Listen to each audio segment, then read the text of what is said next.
Ito po ang ating triple antenna ay binabalahan. Kailangan focus po yung ating kaisipan, nakadikit sa palad itong ating handle, tamang taas, para mas mabilis po ninyong mahanap. Ihilahin po ng aura ng gold, ikukuhanin mo muna po yung frequency. Kapag bumuna siya ng frequency ng gold, tuloy-tuloy na po yung kanya pag-ikot. Kapag ikot pa rin po niyan sa pagbuo ng frequency,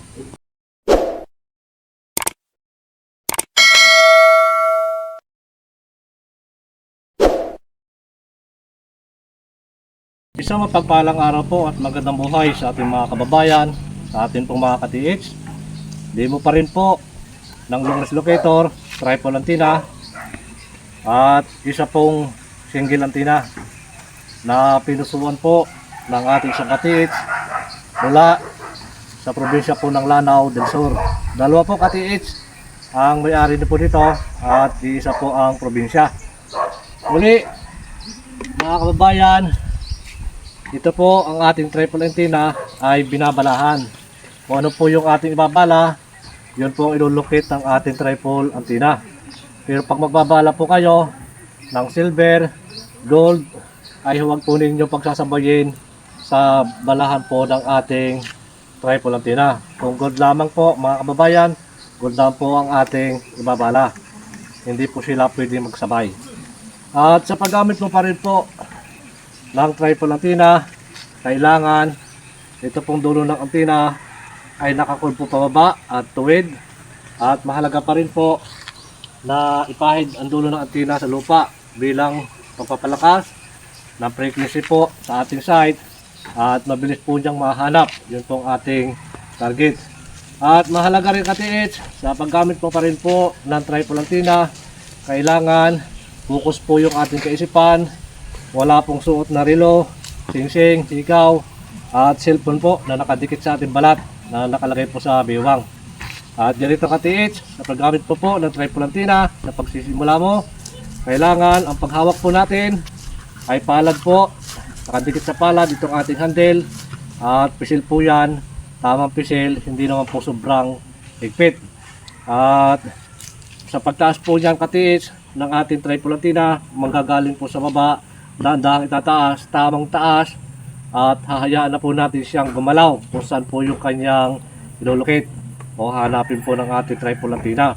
Kailangan timbang po yan. Pag napakatingala po yan ka-TH, ay babalik po yan ito pong ating antenna. Mahalaga po yan na kapag itinas mo yan po ka-TH, pag itinas po yan, kung yan po ay libilado yan, kailangan tungo po siya ng kaunti doon sa dulo para yung pong paggalaw niya, hindi po siya nahihirapan at hindi po pabalik po sa ating mukha ito pong ating antenna. So meron pa tayong mga kababayan na ilulukit dito. Ito po yung bracelet na 18 carats at gamit ko po itong 24 carats na gold. Ang ilulukit ko po dito, ito pong 18 carats. Ayan mga ka-TH, mula pa rin po sa baba mga ka-TH, sa paggamit po pa rin po para mas mabilis po ninyong mahanap ito pong ating target ay malayo pa po kung pagbaba nyo ng sasakyan o 100 meters, 150 hanggang 200 meters. Doon pa lang po mga kababayan ay simulan na ninyo kung alin po yung atin pong inilulukit hanggang sa palapit po kayo ng palapit. Pag nagkaroon po kayo ng ideya na malapit na po tayo at naikutan nyo na po yan, gagamit po kayo ng pa-cross. Yan, napaikot po yan para mas mabilis po ninyo matumbok ito po ang ating hinahanap. Ayan mga kababayan, wala pa rin po sa baba. Ayan, pagtaas po dyan mga kababayan, ayan, doon na po yan magtuturo. Ayan, ihilahin po ng aura ng gold ito pong ating antenna. Ayan, dyan pa rin po yan. Ayan, kung makikita nyo po, yan 45 degrees po ito ang ating triple antenna. Tungo na kaunti, ganyan po yung paggamit ng ating pong locator. Yan, wala pa rin sa baba. Yan, muli po, doon pa rin siya nagtuturo. Yan, ganun po kalakas yung ating triple antenna.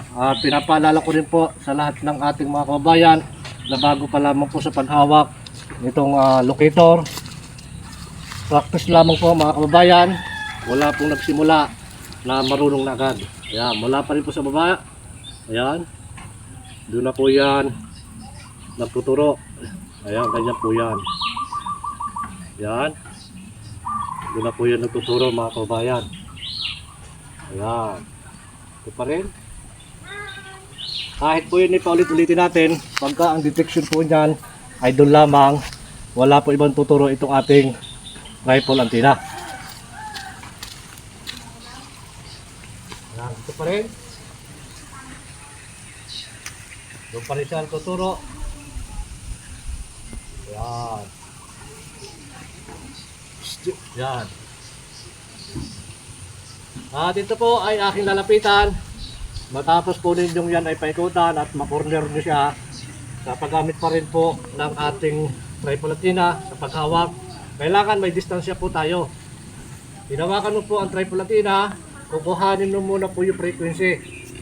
At hindi po pagkahawak mo ng rifle antenna ay dire-diretso ka agad doon sa target. Kailangan bubuo ka muna po ng frequency na galing sa iyong katawan, na galing po sa rifle antenna, yung magnetic field. Yan, ganito po yan. Kailangan ito po ay permis ng hawak. Yan, hindi na po yung pabago-bago ang pagpisil. Ayan, frequency na po yan. Ayan, doon na po yan. At dahan-dahan pong lalapit. Ang isip po ay focus. Kung saan po yan naikot. Ayan po mga kababayan. Sa pag-ikot pa rin po ng ating rifle antenna. Ito yan. Ayan. Ganyan po yung pag-ikot ng ating rifle antenna. Bumuo na po siya ng frequency. Ayan. At yan po, kapag bumuo na siya ng frequency ng gold, tuloy-tuloy na po yung kanya pag-ikot. Hanggang yan po ay bumilis na lang, bumilis. Ayan. Ito na po katis, natatapakan ko na po yung frequency, yung gold na nalulukip po ng ating rifle antenna. At mula po sa probinsya ng Lanao del Sur, ito po yung pinusuan, long range locator rifle antenna, na ito po ay pangmalayuan. At sa lalim naman po na kayang i-detect ng ating rifle antenna, wala pong estimate na lalim.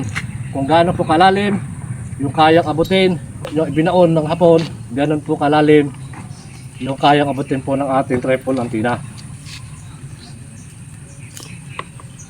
At ito pa rin po, ito yung single antenna na sa isang probinsya pa rin po ito. At pinagsabay ko na po sila sa pag-demo. Sa lahat po ng ating mga kababayan na pupuso, sa lahat po ng aking ginagawa ng Treasure Hunter Mindoro Gold Vlog, ay idinidemo po at sa-request po ninyo yan. At itinuturo ko po pagbabahagi ng konting kalaman para po sa ating magamit kung paano po yan ginagamit. Ito pa rin mga ka-TH. Ayan, may bala po itong gold na 24 carats. Ayan, wala pa rin po sa baba. Kailangan, pagpapractice ka po nito, ay lagi nyo po practice. Ganyan po ninyo, tamang taas. Ganyan po yung inyong gagawin. Ganyan lagi. Kapag nakuha nyo po yung tamang taas nyan, antayin nyo na po yung kanyang paggalaw. Ayan. Ganyan lang po yung ka-TH. Kung saan na po yung gagalaw ng kanya. Ayan. Ayan. Doon pa rin po siya tuturo. Ayan. Doon pa rin siya. Ayan, doon pa rin.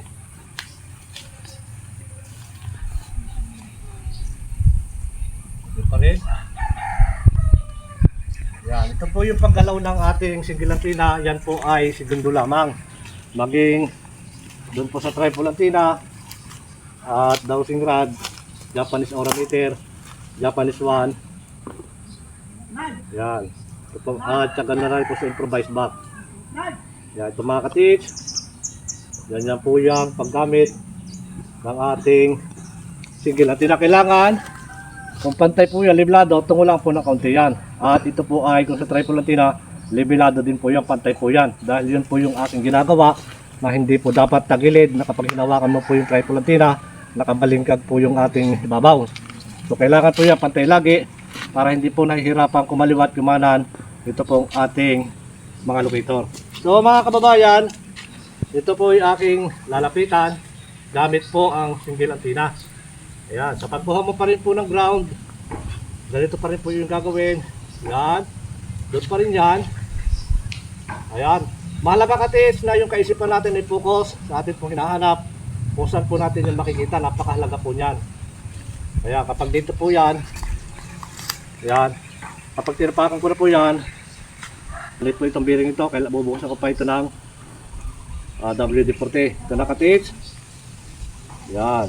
Ito na po, nasapahan ko na yung ating target. Ayan.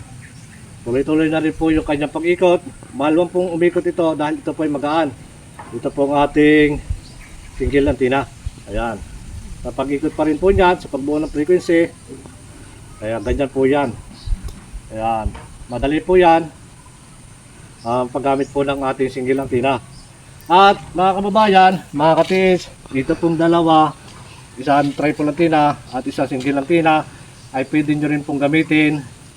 Yan, at ito po ay magkukross. Ang kaibahan lamang po nito, kapag dalawang single antenna, siya po ay makakapag-estimate ng lalim at magkukross siya sa pag natapatan po natin yung pong ating hinahanap. At kapag isa naman po, iikot lang siya. Kapag itong triple antenna, ito po iikot pag natapatan po natin ang ating target. So ibig sabihin mga katiis, kapag dalawa ang ginagamit mo, maging dalawang single antenna o katulad ng ganito, sa paggamit po nito, pwede po na, ito po ang ginagawa ko, ito pong kaliwa ay negative at ito pong kanan ay positive. So ibig sabihin, ganito po yan mga kababayan. Yan. Kailangan nga pagsikapan po ninyo na sabay po yung ating sa paggalaw. Yan. Sabay po yung ating dalawang gagalaw dahil sisila po yan. Yan. Dalawa po yan. Ayan. Kapag yan po ay natapatan na, yan, pag natapatan po yan, yan po ay magkukross. Yan yung kaibahan po kapag dalawa yung gamit. Yan, at sa susunod na ibablog ko po, ay tuturo ko naman kung paano ba tayo mag-i-estimate ng lalim ng ating pong hukayin dun po sa ating target.